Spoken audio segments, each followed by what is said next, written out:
And welcome to the commerce at home. आज हम लोग पढ़ने वाले हैं कॉन्ट्रैक्ट को। क्या पढ़ने वाले हैं? कॉन्ट्रैक्ट को।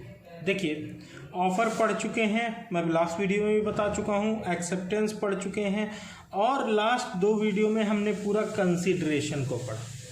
ठीक है कि कंसिडरेशन क्या होता है।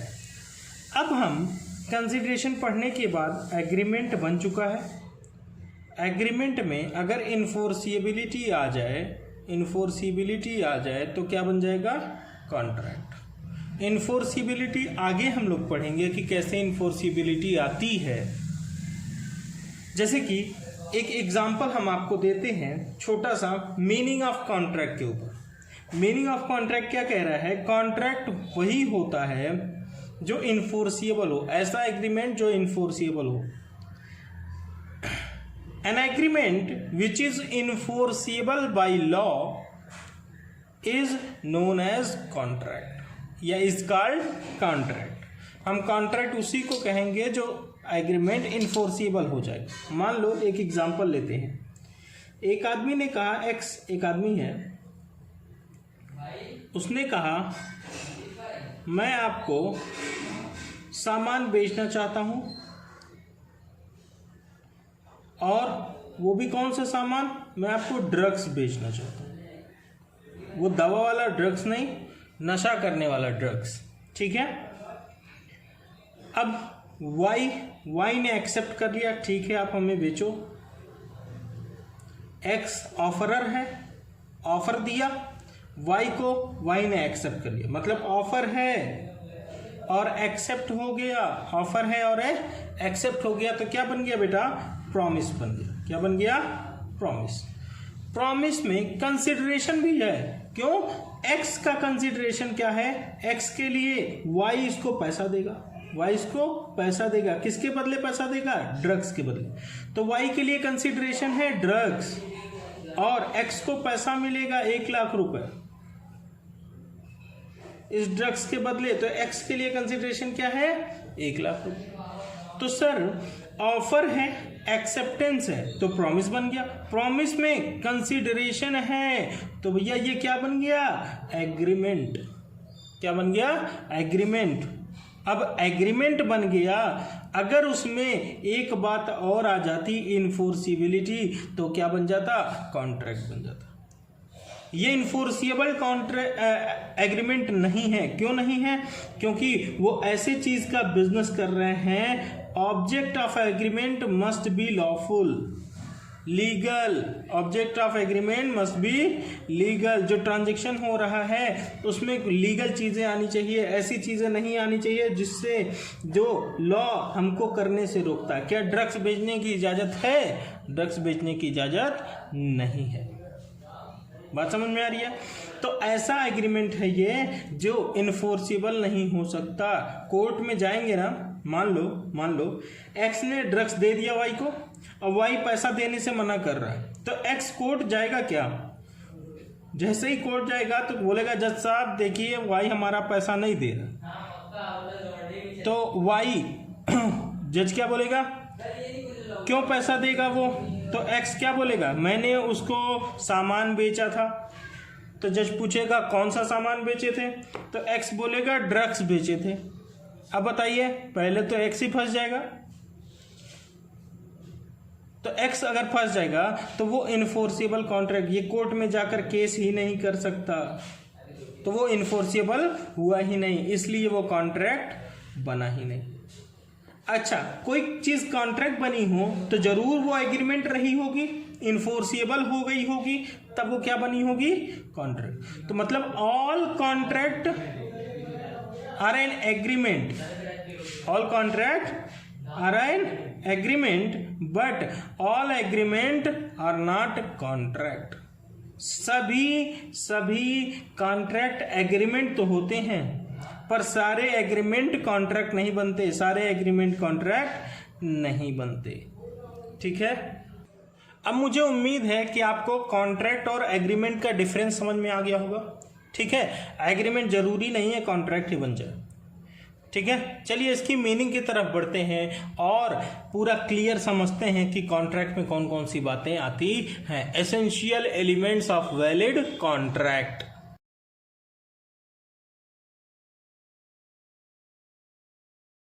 कि अगर आपको वीडियो समझ में आती हैं और आप पसंद करते हैं तो आप इसको लाइक करिए और दोस्तों तक शेयर करिए।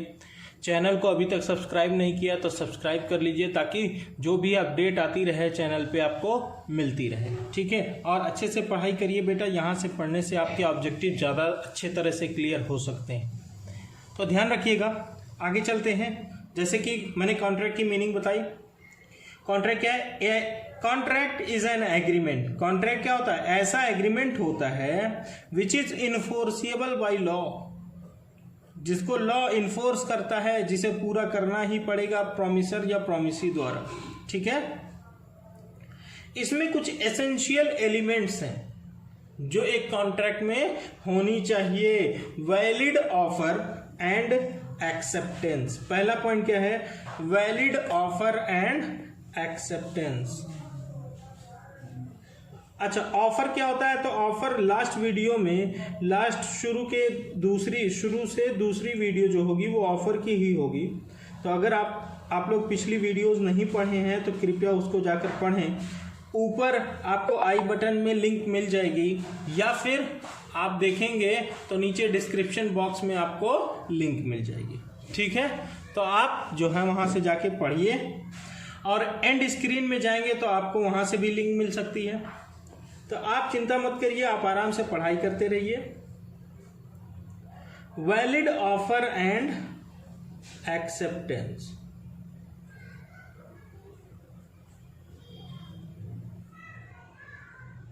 कह रहा है एक ऑफर होना चाहिए। कोई आदमी ऑफर दे रहा हो, जैसे उसमें क्या है, एक्स ऑफर दे रहा था किसको?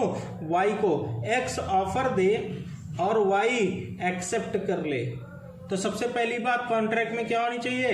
कोई ऑफर देने वाला हो, कोई एक्सेप्ट करने वाला हो। दूसरी बात और क्या होनी चाहिए? Lawful consideration. लॉफुल कंसिडरेशन, जैसे उसमें वाई पैसा दे रहा था एक्स को, तो ये लॉफुल है, पैसा देना कोई गलत बात नहीं है, 1 लाख रुपए। लेकिन बताइए एक्स क्या लीगल ऑब्जेक्ट दे रहा था? लीगल कमोडिटी दे रहा था? नहीं, लीगल कमोडिटी नहीं दे रहा था। तो बदले में जो मिल रहा है, हम कुछ कर रहे हैं, बदले में उसको जो भी मिल रहा है वो लीगल होना चाहिए। जैसे कि वहाँ एग्जांपल में ड्रग्स हम रखे थे, तो ड्रग्स क्या लीगल चीज है? नहीं, लॉफुल ऑब्जेक्ट नहीं होगा उसका, लॉफुल कमोडिटी नहीं कहलाएगी। तो प्रोडक्ट क्या होना चाहिए या सर्विस क्या होनी चाहिए? लीगल होनी चाहिए, लॉफुल होनी चाहिए। ठीक है, जैसे कि ए ने कहा बी से मैं तुमको पैसे दूंगा। ए ने कहा बी से मैं तुमको पैसे दूंगा, बी तुम जाके सी का मर्डर कर दो। तो क्या उसमें कंसिडरेशन जो बी कर रहा है ए के लिए, क्या वो लीगल है? नहीं, वो लॉफुल या लीगल नहीं है। ठीक है, तीसरा है intention to create legal relationship.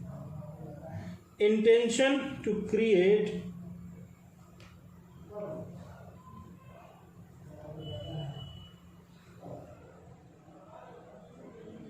legal relationship।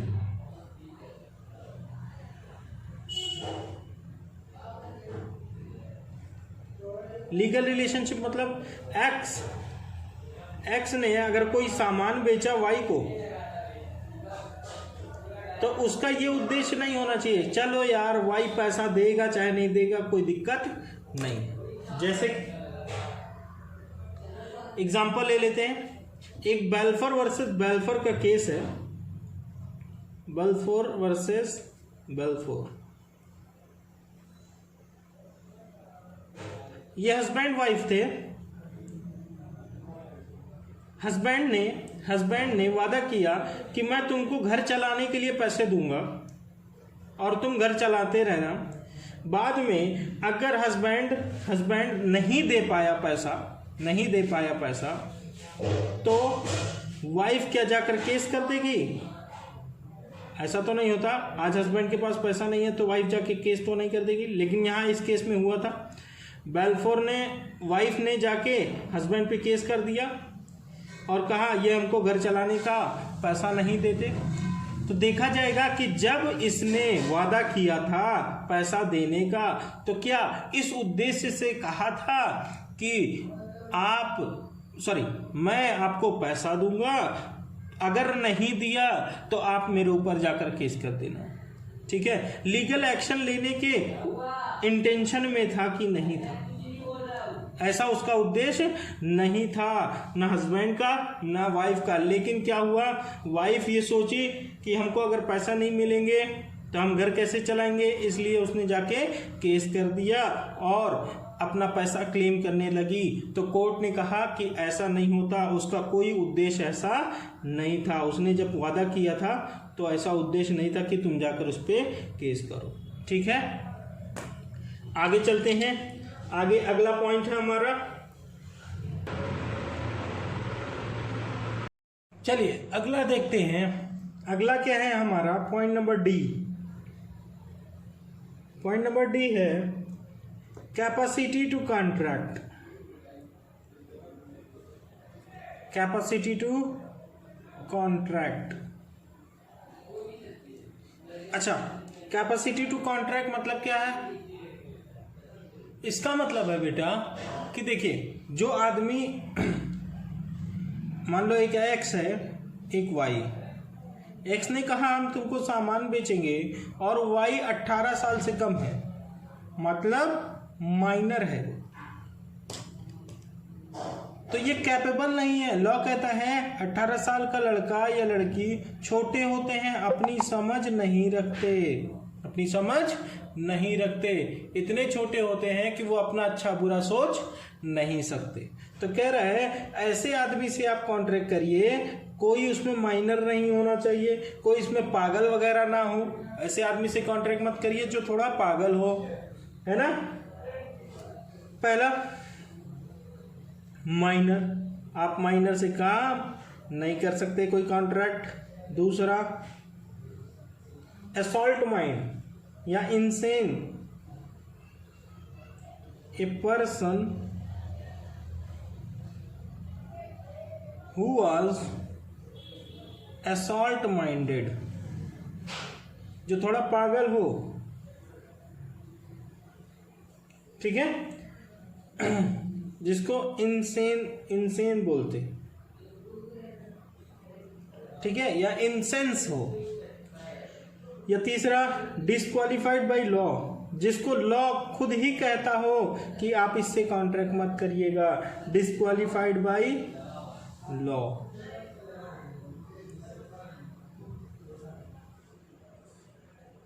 मतलब ऐसे व्यक्ति जिसको लॉ खुद कहता है आप ऐसे आदमी से कॉन्ट्रैक्ट मत करिएगा। जैसे कि मान लीजिए वार चल रहा है किसी देश का, मान लो इंडिया पाकिस्तान का वार चल रहा है, इंडिया पाकिस्तान का वार चल रहा है, उस टाइम अगर आप कोई पाकिस्तानी आदमी से कोई एग्रीमेंट करते हैं तो वो कह रहेगा कि ऐसे पर्सन से आप कर रहे हैं एग्रीमेंट जो डिस्क्वालिफाइड बाय लॉ है। एलियन एनिमी बोला जाता है उसको, क्या बोला जाता है? Alien enemy. ऐसे व्यक्ति को एलियन एनिमी बोला जाएगा, आप उसके साथ कॉन्ट्रैक्ट नहीं कर सकते। तो आप ऐसे कुछ आदमियों के साथ कॉन्ट्रैक्ट नहीं कर सकते जिनके पास कैपेसिटी नहीं है कॉन्ट्रैक्ट करने की, ठीक है। तो ऐसे आदमी से कॉन्ट्रैक्ट मत करिए, माइनर से मत करिए, मतलब छोटा है भी बच्चा, तो आप पागल वगैरह से मत करिए। और कुछ ऐसे लोग होते हैं जिसको लॉ खुद कहती है कि आप इनके साथ एग्रीमेंट या कॉन्ट्रैक्ट मत करिएगा, ठीक है। अच्छा, उसके बाद अगला पॉइंट क्या है? अगला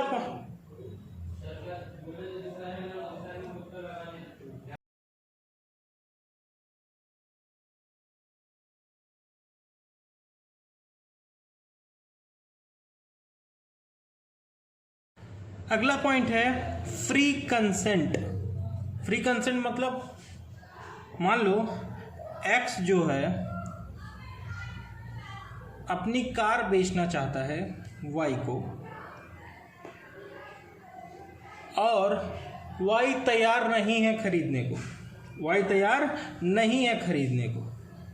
एक्स ने क्या किया, उसके माथे पे बंदूक रख दी, बंदूक रख के बोल रहा है बताओ खरीदोगे कि नहीं खरीदोगे। ठीक है, बताओ, बंदूक रखने के बाद पूछ रहा है खरीदोगे या नहीं खरीदोगे, आप बताओ। वाई कह दिया कि हाँ ठीक है हम खरीदेंगे, तो वो धमकी पाने के बाद तैयार हो गया खरीदने के लिए। बताइए क्या उसकी फ्री कंसेंट थी? वो अपनी मर्जी से अपनी स्वीकृति दे रहा था? बिल्कुल नहीं, वो अपनी मर्जी से अपनी स्वीकृति नहीं दे रहा था, इसलिए ये कॉन्ट्रैक्ट नहीं बनेगा। मान लो एक्स ने कहा हम तुमको कार बेचना चाहते हैं, वाई कह रहा हम नहीं खरीदेंगे, एक्स कह रहा फिर भी हम तुमको बेचेंगे, जबरदस्ती बेचेंगे। एक एग्जांपल और ले लेते हैं। वाई की एक कार थी, एक्स को बहुत पसंद आई,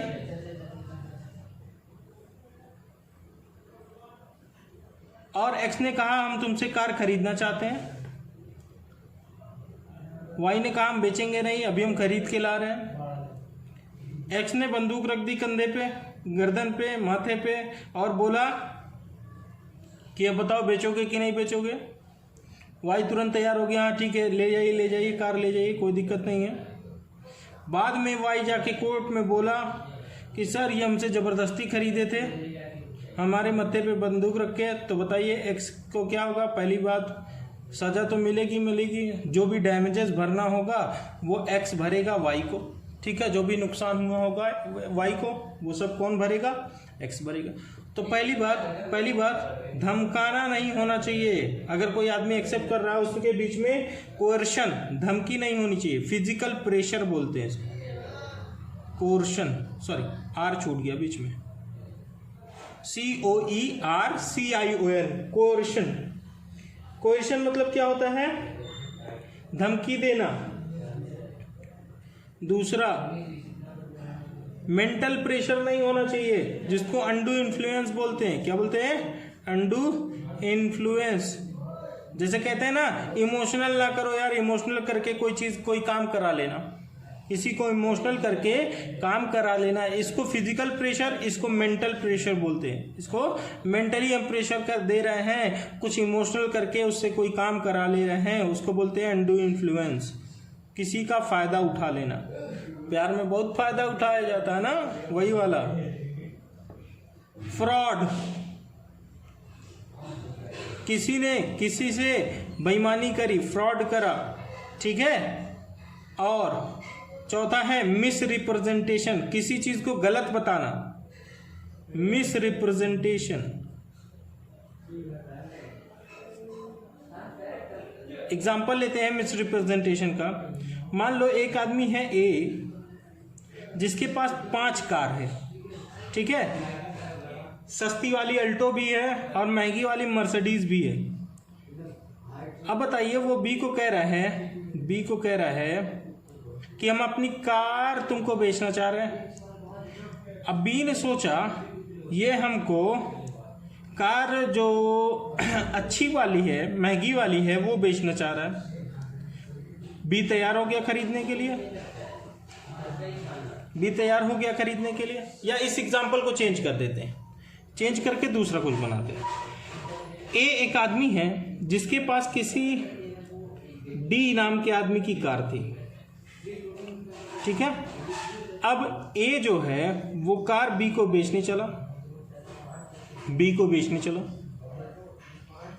अब बी को तो यही पता है ये कार किसकी है, ए की है। बी ने खरीद लिया इसे कार। वो बताइए ए ने मिस रिप्रेजेंट किया अपने आप को। वो क्या रिप्रेजेंट कर रहा है कि वो कार का मालिक है, बल्कि वो कार का मालिक नहीं था बेटा, वो कार का मालिक नहीं था। लेकिन उसने ऐसा मिस रिप्रेजेंट कर दिया अपने आप को कि वो ही कार का मालिक है। इसमें बेईमानी किसने करी? ए ने करी।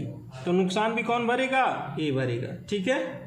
अब आखिरी है पांचवा जो है मिस्टेक।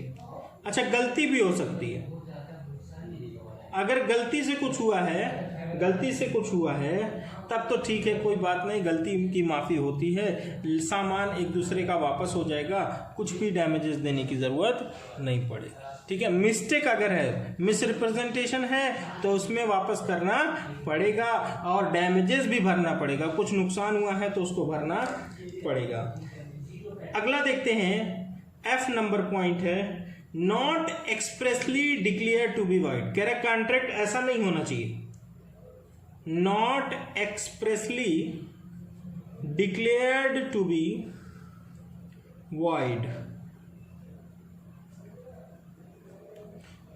कह रहा है ऐसा एग्रीमेंट नहीं होना चाहिए जो पहले से ही वॉइड हो, पहले से ही वॉइड हो। जैसे कि कोई इलीगल एग्रीमेंट हो रहा है, ड्रग्स बेचने का, इलीगल गन बेचने का, ऐसा कोई एग्रीमेंट हो रहा हो तो वो क्या कॉन्ट्रैक्ट बनेगा? बिल्कुल नहीं। इलीगल एग्रीमेंट नहीं होना चाहिए। और क्या नहीं होना चाहिए? इमोरल नहीं होना चाहिए, नैतिक, अनैतिक बोलते हैं, इमोरल।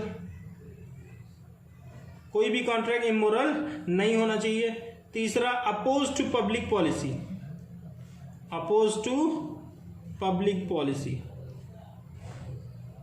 कोई भी ऐसा कॉन्ट्रैक्ट ना हो जो पब्लिक के लिए या जनता के लिए नुकसानदायक हो। ठीक है, अपोज टू पब्लिक पॉलिसी। कोई भी कॉन्ट्रैक्ट ऐसा नहीं होना चाहिए जिससे जनता को हानि पहुंचे। ठीक है। अच्छा, अगला है हमारा possibility of performance. Possibility of performance मतलब क्या है कि जब कोई कॉन्ट्रैक्ट हो रहा हो तो वो कॉन्ट्रैक्ट में कंसिडरेशन पॉसिबल हो। जैसे कि एक्स ने कहा तुम मुझे पैसे दो, वाई एक लड़की है।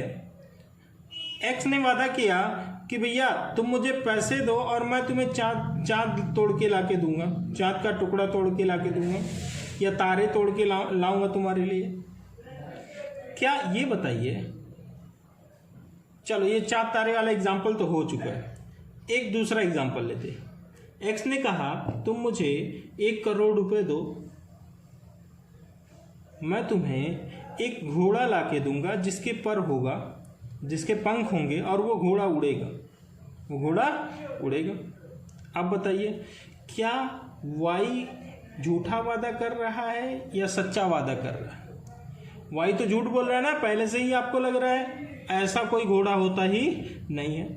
एक और एग्जांपल लेते हैं। एक्स ने कहा मैं तुमको 1000 रुपये दूंगा, 1000 रुपये दूंगा या 1 लाख रुपए दूंगा, तुम जो है 500 की स्पीड से 500 किलोमीटर पर आवर दौड़ के दिखा दो हमको। 500 किलोमीटर पर आवर की स्पीड से दौड़ के दिखा दो हमको। बताइए क्या वाई एक्सेप्ट करेगा? पहली बात तो एक्सेप्ट नहीं करेगा। अगर एक्सेप्ट करेगा ना तो एक्सेप्ट करने के बाद वो परफॉर्मेंस कर नहीं पाएगा, वो काम पूरा नहीं कर पाएगा। 500 की स्पीड से कोई इंसान दौड़ सकता है? नहीं। आप कहेंगे सर वो तो कार लेके चला जाएगा, ऐसा नहीं होता बेटा। वो दौड़ने की बात कर रहा है, अपने पैर से दौड़ने की बात कर रहा है। अपने पैर से दौड़ने के लिए 500 किलोमीटर पर आवर की स्पीड से कोई भी आदमी पॉसिबल नहीं है। तो इम्पॉसिबिलिटी है परफॉर्मेंस की। ऐसा काम होना चाहिए जो पॉसिबल हो, ऐसा काम बिल्कुल नहीं होना चाहिए जो इम्पॉसिबल। ठीक है। और आखिरी एक और पॉइंट है जिसका नाम है लीगल फॉर्मेलिटीज। लीगल फॉर्मेलिटीज, बात को सिर्फ सुन लीजिए, आपको समझ में आ जाएगा। देखिए लीगल फॉर्मेलिटीज का मतलब क्या है कि एक कॉन्ट्रैक्ट जो होता है, जो पेपर बनता है, वो ड्यूली स्टाम्प्ड हो, है ना, सारे उस पे मुहर वगैरह लगे हों, तो क्या वही सिर्फ कॉन्ट्रैक्ट कहलाएगा जो रिटेन में है? ऐसा नहीं होता। कह रहा कुछ कॉन्ट्रैक्ट ऐसे होते हैं जिसके लिए लॉ खुद से कहती है कि इसको रिटेन में रखना पड़ेगा। बाकी कोई ऐसा नॉर्मल कॉन्ट्रैक्ट रिटेन में होना ज़रूरी नहीं है, क्योंकि एग्रीमेंट ओरल भी हो सकता था और रिटेन भी हो सकता है। एग्रीमेंट क्या हो सकता है? ओरल भी और रिटेन भी। इसलिए कॉन्ट्रैक्ट ओरल भी हो सकता है और रिटेन भी। तो उसमें बहुत ज़्यादा लीगल फॉर्मेलिटीज अगर आप सोच रहे हैं तो ऐसा नहीं होता। हर कॉन्ट्रैक्ट रिटेन में नहीं होता, ओरल भी कॉन्ट्रैक्ट होते हैं। ठीक है, तो आप ध्यान रखिएगा इस बात को, ध्यान रखें और इस चैप्टर के क्वेश्चन करते रहिएगा। अगर कहीं नहीं समझ में आता है तो डिस्क्रिप्शन में मेरा नंबर आप चेक कर सकते हैं, आप उस पर व्हाट्सएप कर लीजिएगा। ठीक है, गुड लक बेटा।